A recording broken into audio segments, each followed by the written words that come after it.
अक्सर इस दुनिया में अनजाने मिलते हैं, अक्सर इस दुनिया में अनजाने मिलते हैं, अनजानी राहों में मिलके खो जाते हैं, लेकिन हमेशा वो याद आते हैं।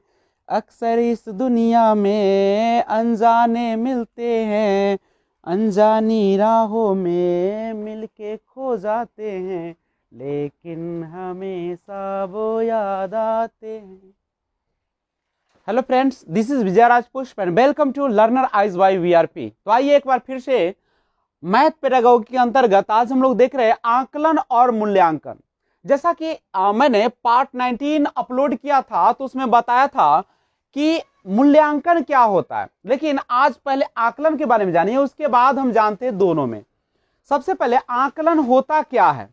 देखिएगा, आप जब कोई भी कार्य कर रहे होते हैं, आप शिक्षण प्रक्रिया जब चल रही होती है, कोई पाठ चल रहा होता है, तो उस दौरान जो आप कुछ करते हैं वो सारा का सारा आकलन कहलाता है। आकलन करने से फायदा होता है कि आपने जो बच्चे को पढ़ाया है, आपने जो कुछ भी बच्चे को सिखाया है, आपने जो कुछ भी बताया है, उसके कहां तक प्रभावी हुआ, क्या बच्चों ने उसे सीखा, क्या बच्चों में कुछ कठिनाइयां रह गई।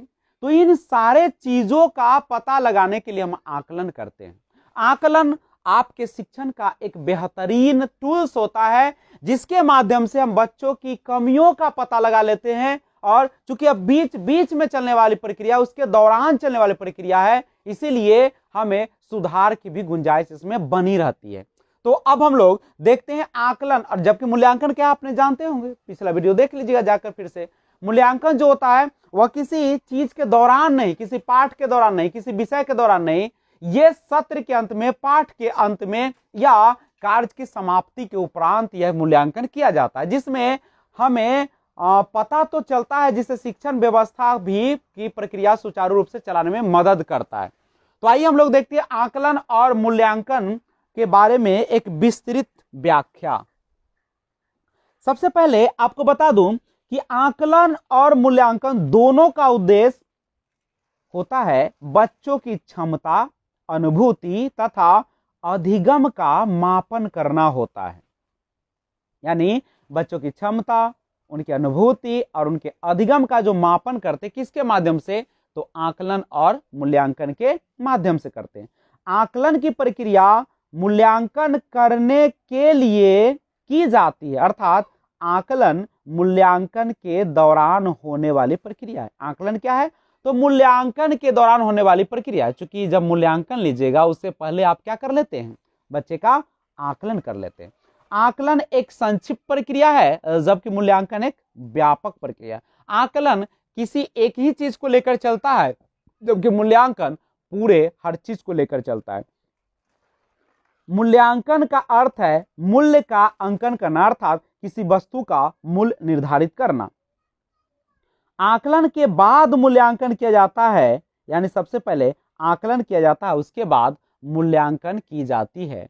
मूल्यांकन बराबर कह सकते हैं मापन या आकलन या मूल्य निर्धारण, अर्थात मापन मूल्यांकन का ही एक भाग है जो सदैव उसमें निहित रहता है। और आगे समझिएगा, एनसीईआरटी की पुस्तक है, एनसीईआरटी की पुस्तक है कंसेप्ट ऑफ इवैल्यूएशन के अनुसार मूल्यांकन प्रक्रिया में मुख्यतः 3 बातों के संबंध में निर्णय लिया जाता है। और वो 3 बातें कौन कौन से जानिएगा। पहला है कि शिक्षण उद्देश्य की प्राप्ति किस सीमा तक हुई, यानी आपने जो बच्चे को पढ़ाया वो किस सीमा तक पढ़ाया आपने, आपका जो उद्देश्य था उसकी प्राप्ति कहां तक हुई, यह पता चल जाता है। दूसरा, उद्देश्य स्पष्ट करने की विधि कितनी प्रभावी रही, यह भी पता चल जाता है। और अधिगम अनुभव कितने प्रभावी रहे, इसका भी पता चल जाता है।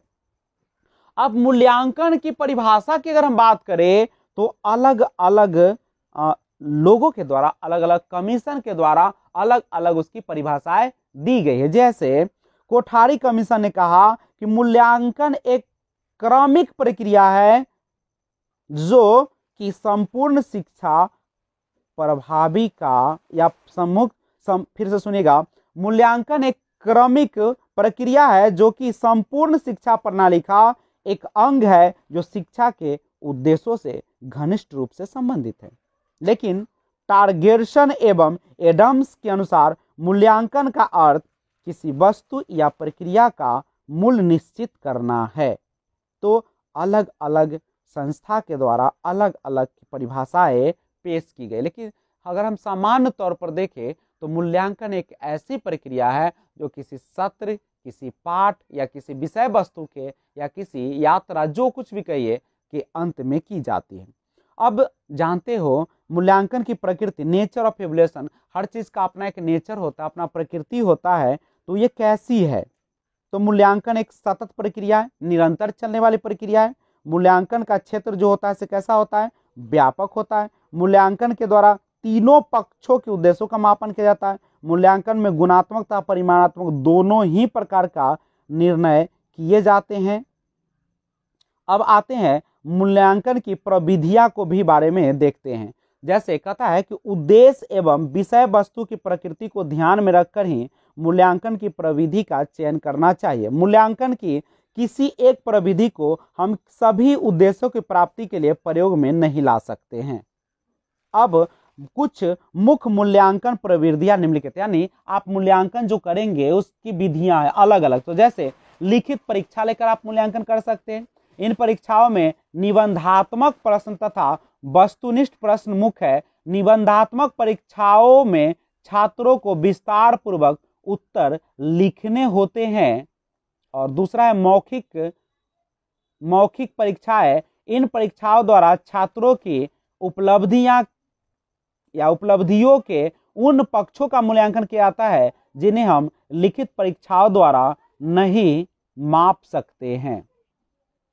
और तीसरा है साक्षात्कार। साक्षात्कार इंटरव्यू जो होता है, साक्षात्कार की विधि में जो होती है वह क्या किया जाता है? तो इसमें जो हम परीक्षकगण व्यक्ति से बातचीत करके सूचनाएं एकत्र करता है और साक्षात्कार द्वारा विद्यार्थियों के बौद्धिक स्तर, आत्मविश्वास, उपयुक्त दृष्टिकोण का मूल्यांकन किया जा सकता है। मौखिक परीक्षा तथा साक्षात्कार के उद्देश्यों में अधिक अंतर नहीं होता है। और चौथा है पोर्टफोलियो। पोर्टफोलियो काफी इंपॉर्टेंट है, ध्यान रखिएगा। लेकिन पोर्टफोलियो को जानने से पहले आपको प्रयोगात्मक परीक्षाओं से भी गुजरना पड़ता है। तो हम लोग कभी कभी प्रतियोगिताएं, एक मिनट समय दीजिएगा, प्रयोगात्मक परीक्षाएं, ये क्या होता है? तो गणित में ज्यामिति, त्रिकोणमिति आदि विषयों में प्रयोगात्मक एवं कार्य द्वारा प्रत्ययों एवं संकल्पनाओं का स्पष्टीकरण कराया जाता है। ये सारा जो भी आप देख रहे हैं मूल्यांकन करने का एक तरीका देख रहे हैं कि आप किन किन माध्यमों से आप किसी भी छात्र का मूल्यांकन कर सकते हैं। अगला है आपका, वो ध्यान से सुनिएगा, वो है प्रेक्षण। इसमें व्यक्ति की स्वाभाविक दशा में घटित होने वाली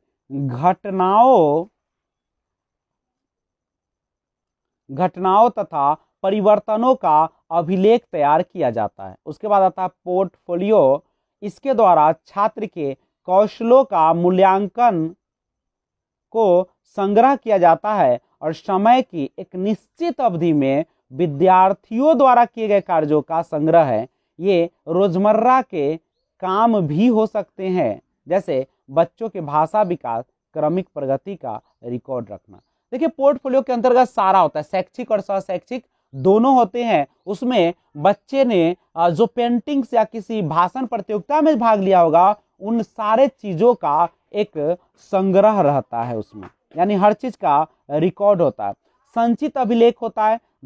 छात्रों के व्यक्तित्व के विभिन्न पक्षों में आए व्यवहार परिवर्तनों एवं उपलब्धियों को एक ही प्रपत्र में लिखकर सुरक्षित रखा जाता है। यह संचित अभिलेख पत्र कहलाता है। जैसे बच्चों का शारीरिक, मानसिक, सामाजिक, नैतिक, मनोवैज्ञानिक अभिलेख तैयार करना, दूसरे शब्दों में बच्चों का सर्वांगीण अभिलेख।